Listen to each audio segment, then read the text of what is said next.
भारतीय जनता पक्ष हा किती बनचुका आणि ढोंगी आहे हे अंबरनाथ प्रकरणात पुन्हा दिसतं. काँग्रेस पक्षानं त्यांचे 12 नगरसेवक निलंबित केले भारतीय जनता पक्षाबरोबर आघाडी केल्याबद्दल,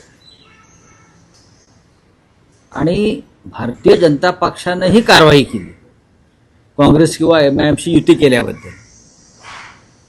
पण काँग्रेसनं उमेदवारांना, त्यांच्या नगरसेवकांना निलंबित करताच रवींद्र चव्हाण भाजपचे प्रांताध्यक्ष आहे, त्यांनी त्याच काँग्रेसच्या नगरसेवकांवर ससाण्यासारखी झडप घातली. जे राज ठाकरे म्हणाले ना तेच झडप घातली. काँग्रेस विचाराचे लोक आहेत ते. काँग्रेसने त्यांना पक्षातून काढले काल, आणि तुम्ही त्याच काँग्रेसला आपल्याबरोबर घेऊन अंबरनाथमध्ये सत्ता स्थापन करता का? तर शिंदेच्या लोकांना, शिंदे गटाच्या लोकांना सत्तेपासून दूर ठेवण्यासाठी. हा तुमचा अंतर्गत प्रश्न आहे, या तुमच्या अंतर्गत आथाळ्या आहेत. पण तुम्ही काँग्रेस बरोबर एक प्रकारची युती आणि आघाडी केलेलीच आहे.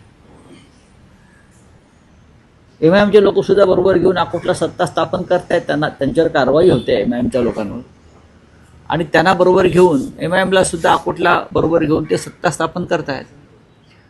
मी म्हटलं ना, हे एक नंबरचे बनचुके आणि ढोंगी लोक आहेत. महाराष्ट्रामध्ये त्यांनी वैचारिक विष पेरण्याचा प्रयत्न केला, राज्य गढूळ केलं.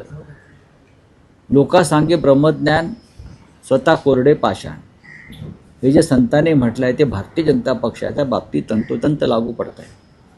जे वारंवार आम्ही म्हणतोय की काँग्रेस नसेल तर भाजपा नाही, शिवसेना नसेल तर भाजपा नाही. पूर्वी नेते किंवा कार्यकर्ते घडवले जात होते, आता ते पळवले जातात आणि आपले पक्ष उभे केले जातात.